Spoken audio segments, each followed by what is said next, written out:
Antivirus. आपको कैसा अनुभव होता है जब आपका सक्रिय कंप्यूटर अचानक निष्क्रिय हो जाता है?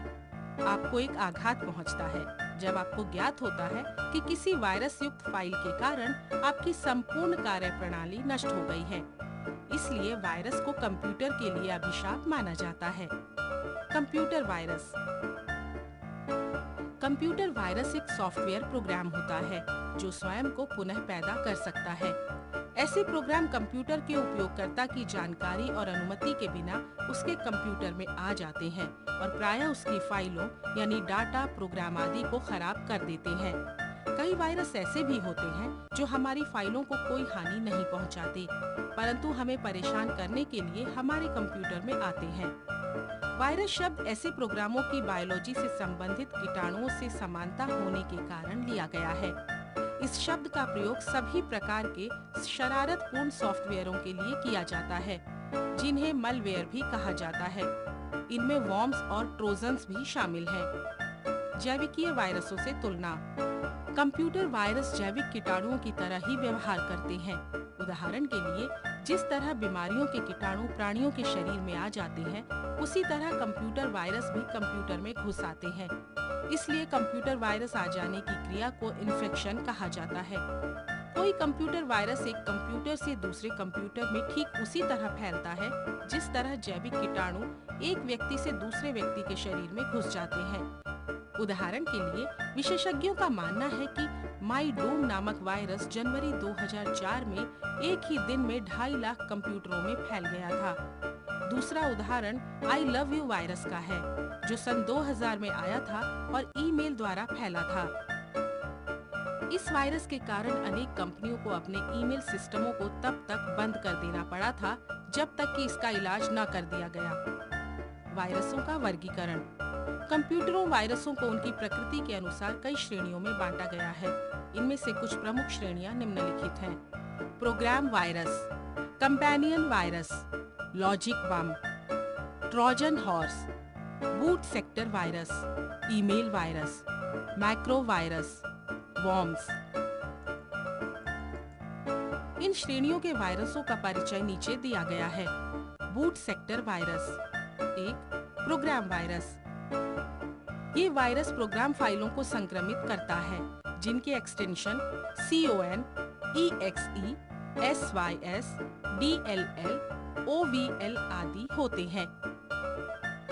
प्रोग्राम फाइलों को फॉर्मेट साधारण होने के कारण वायरस आसानी से इन्हें संक्रमित कर देता है।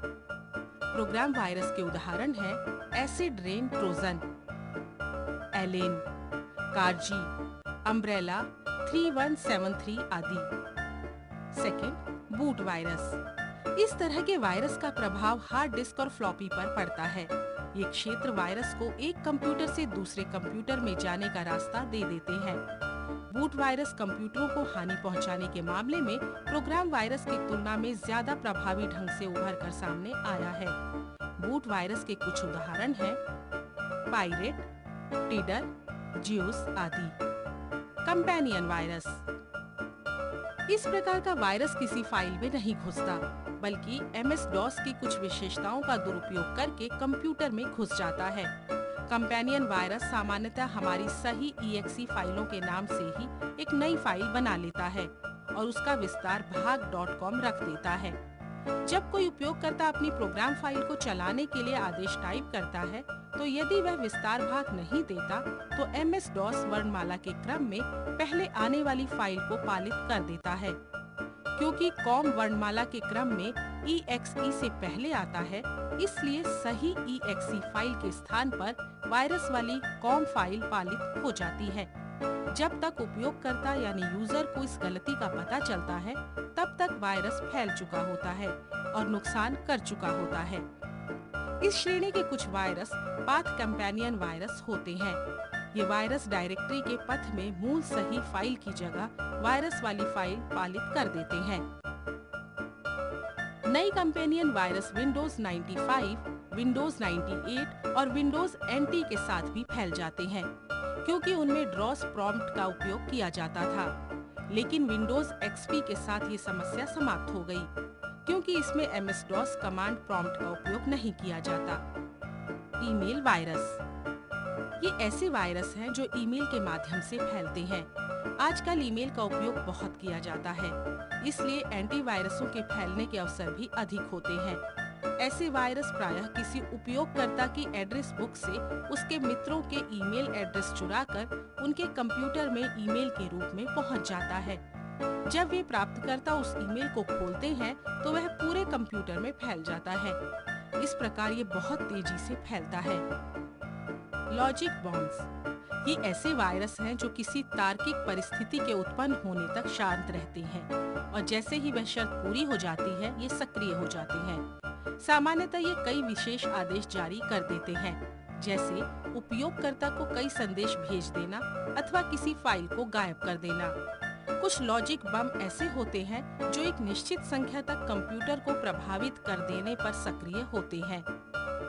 Macro virus. ये ऐसे वायरस होते हैं जो किसी प्रोग्रामिंग भाषा जैसे माइक्रोसॉफ्ट की स्क्रिप्ट लैंग्वेज में लिखे जाते हैं और उनके दस्तावेजों जैसे वर्ड दस्तावेज या एक्सेल वर्कबुक के साथ फैल जाते हैं और सक्रिय हो जाते हैं। वॉर्म्स। ये ऐसे वायरस होते हैं जो कंप्यूटर नेटवर्कों का उपयोग करके फैल जाते हैं। ये कंप्यूटर नेटवर्क की सुरक्षा में छिद्रों का पता लगाते हैं और फिर उनका प्रयोग करके नेटवर्क के किसी भी कंप्यूटर में घुस जाते हैं। वहां से वे फिर अन्य जगह पर फैल जाते हैं। ये सभी मैक्रो के रूप में होते हैं और फैलने के लिए भी ये किसी होस्ट फाइल का उपयोग करते हैं, जैसे कोई वर्ड दस्तावेज या स्प्रेडशीट फाइल। जहां जहां तक दस्तावेज फाइल जाती है, वहीं ये भी पहुंच जाते हैं। माई डूम और आई लव यू ऐसे ही दो वॉर्म वायरस थे। यूं तो कंप्यूटर वायरसों की संख्या हजारों लाखों में है, परंतु जिन वायरसों ने कंप्यूटर उपयोगकर्ताओं को सबसे अधिक परेशान किया है, उनमें से कुछ के नाम हैं boot killer, bad boy, crasher, tether, my doom, die hard, host, goldbug, Halloween, Hitler, disk wash, HIV, ईलू, I love you, monkey, silly willy, इंटूडरी, जीरो, जिपर आदि। Trojan horse.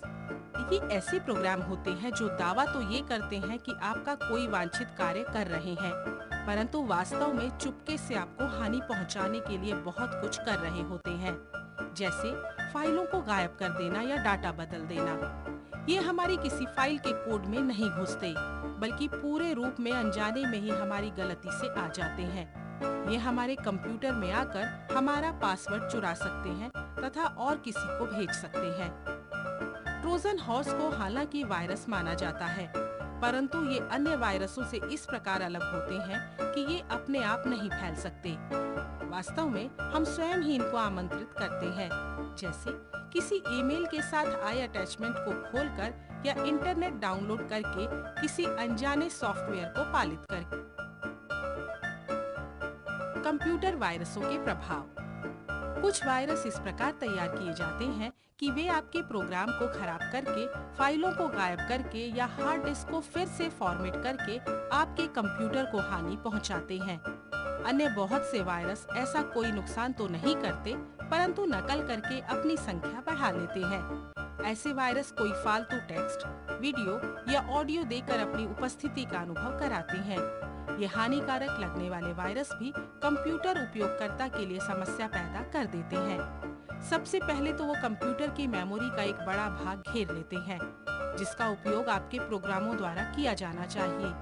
इसके परिणाम स्वरूप कंप्यूटर बहुत धीमा हो जाता है, गलत व्यवहार करने लगता है और सिस्टम लगभग ठप हो जाता है। इसके अतिरिक्त बहुत से वायरस प्रोग्रामों में बग पैदा कर देते हैं और उन बगों के कारण सिस्टम क्रैश हो जाता है तथा डाटा नष्ट हो जाता है। वायरस क्या कर सकता है? इस प्रकार कोई वायरस आपको अनेक प्रकार से हानि पहुंचा सकता है, जैसे ये आपकी फाइलों को नष्ट या खराब कर सकता है, ये आपके कंप्यूटर की गति को धीमा कर सकता है, ये आपके कंप्यूटर को कार्य करते करते ठप कर सकता है, ये किसी फाइल का आकार बढ़ा सकता है और मेमोरी का भाग घेर सकता है, ये कंप्यूटर को बूट होने में लगने वाला समय बढ़ा सकता है, ये आपके मॉनिटर से गलत कार्य करा सकता है, ये अवांछित सीटी, आवाज, संगीत आदि उत्पन्न कर सकता है। ये प्रोग्राम के कार्य समय गलतियां उत्पन्न कर सकता है। लोग कंप्यूटर वायरस क्यों बनाते हैं? जैविक कीटाणुओं के विपरीत कंप्यूटर वायरस अपने आप उत्पन्न नहीं होते। कंप्यूटर वायरस अचानक भी उत्पन्न नहीं होते और न ये किसी प्रोग्राम में किसी बग या छिद्र के कारण पैदा होते हैं। वास्तव में प्रोग्रामों द्वारा अथवा वायरस तैयार करने वाले सॉफ्टवेयरों के उपयोगकर्ताओं द्वारा जानबूझकर बनाए जाते हैं। कोई कंप्यूटर वायरस केवल वही कर सकता है जो करने के लिए उसे प्रोग्राम किया गया है। वायरस लिखने वाले लोगों द्वारा इनको बनाने और फैलाने के कई कारण या उद्देश्य हो सकते हैं। बहुत से वायरस किसी रिसर्च प्रोजेक्ट, खेल, शरारत, तोड़फोड़, आतंक या आक्रमण के रूप में भी बनाए जाते हैं। इनके अलावा प्रतिद्वंदी कंपनियों द्वारा किसी कंपनी के उत्पाद को बिगाड़ने के लिए, किसी राजनीतिक संदेश को फैलाने के लिए, पहचान चुरा कर वित्तीय लाभ कमाने के लिए, जासूसी करने के लिए और संदेशों को बीच में चुराने के लिए भी वायरस छोड़े जा सकते हैं।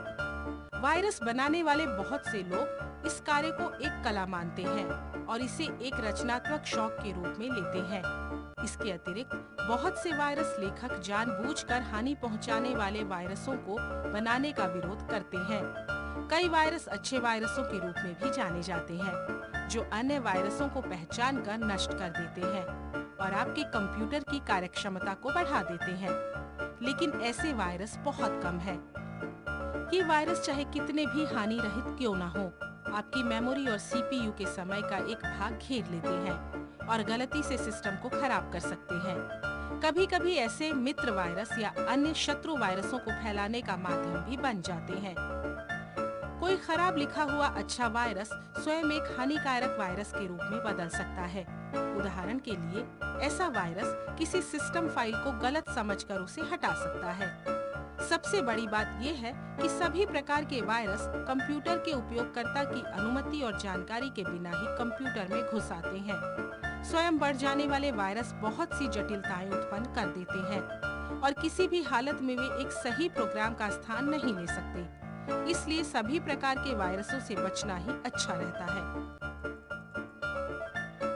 वैसे कंप्यूटर वायरस जारी करना भी अधिकांशतः न्याय प्रणालियों में एक अपराध है। वायरसों की सुरक्षा के उपाय। हम कुछ सावधानियां रखकर अपने कंप्यूटर सिस्टम को वायरसों के आक्रमण से बचा सकते हैं। ऐसी कुछ महत्वपूर्ण सावधानियां या उपाय निम्न प्रकार हैं। अपने सिस्टम में अन्य सिस्टमों की पहुंच बंद कर दें, चाहे आप ऑनलाइन कार्य कर रहे हों या ऑनलाइन। उपयोगकर्ता को वायरस संबंधी सभी जानकारी हो।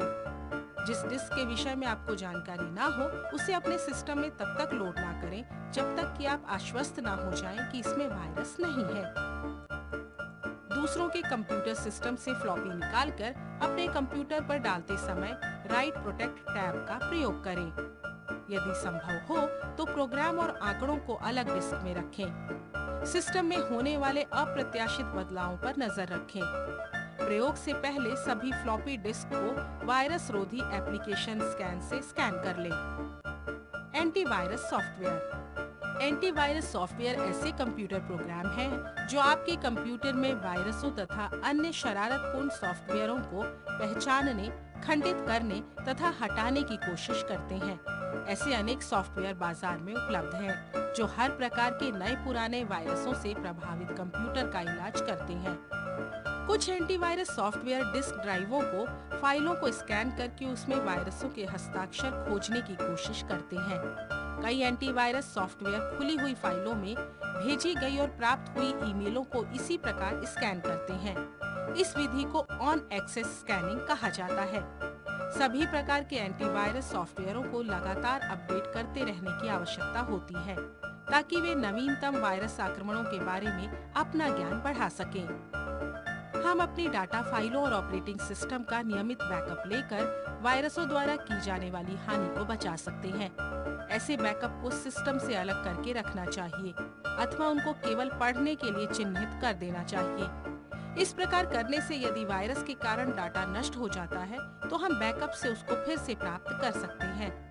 यदि बैकअप किसी ऑप्टिकल माध्यम जैसे सीडी या डीवीडी पर लिया जाता है तो वह अपने आप रीड ओनली हो जाता है और वायरसों से प्रभावित नहीं हो सकता। इसी प्रकार किसी सीडी पर स्टोर किया गया ऑपरेटिंग सिस्टम कंप्यूटर को स्टार्ट करने में प्रयोग किया जा सकता है यदि स्थापित ऑपरेटिंग सिस्टम वायरस के कारण भ्रष्ट हो गया हो। लोकप्रिय एंटीवायरस सॉफ्टवेयर। बाजार में बहुत से एंटीवायरस सॉफ्टवेयर उपलब्ध हैं। प्रत्येक सॉफ्टवेयर वायरसों का फुल प्रूफ समाधान करने का दावा करता है, परंतु ये दावा स्पष्टतः संदेहजनक है, क्योंकि उनको स्थापित करने और लगातार अपडेट करने पर भी कंप्यूटरों पर वायरसों का आक्रमण हो जाता है। नए नए वायरस भी प्रतिदिन लिखे और फैलाए जाते हैं। फिर भी कुछ एंटीवायरस सॉफ्टवेयर अन्यों से बेहतर हैं और इसलिए लोकप्रिय भी हैं, क्योंकि वे सिस्टम को अधिकांशतः वायरसों से बचा सकते हैं। कुछ अच्छे एंटीवायरस सॉफ्टवेयरों के नाम निम्नलिखित हैं: Norton antivirus, doctor Solomon's, Norman, zone alarm, PC clean, McAfee, Windows line. ये सभी एंटीवायरस सॉफ्टवेयर व्यापारिक हैं और भुगतान के आधार पर मार्केट में उपलब्ध हैं। कई एंटीवायरस सॉफ्टवेयरों के मुफ्त संस्करण भी उपलब्ध हैं, जिनको इंटरनेट पर उनकी वेबसाइटों से डाउनलोड किया जा सकता है।